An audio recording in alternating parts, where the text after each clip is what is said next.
ঈদের আগের দিনগুলোতে চারপাশে শুধু একটাই প্রস্তুতি, আর সেই প্রস্তুতির সবচেয়ে বড় অংশই হলো কোরবানির হাট। তাই আমিও চলে এলাম লক্ষ্মীপুরের ঐতিহ্যবাহী আর জমজমাট হাট চন্দ্রগঞ্জ বাজারে, যেখানে প্রতি বছর ছাগল আর গরুর রাজত্বে জমে ওঠে ঈদের আসল আমেজ। চলুন ফিরে দেখি ঈদের আগের সেই দিনের এক ঝলক।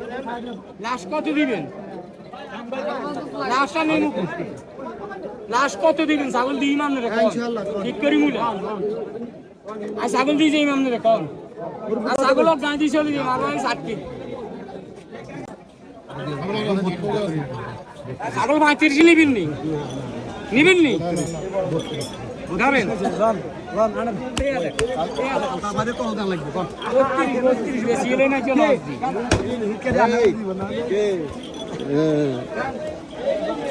ঠিক করি বেচি না কে থাকো গাড়ি 10,000 দেবি দুবা হেডা কালে 22,000 কামাইছি।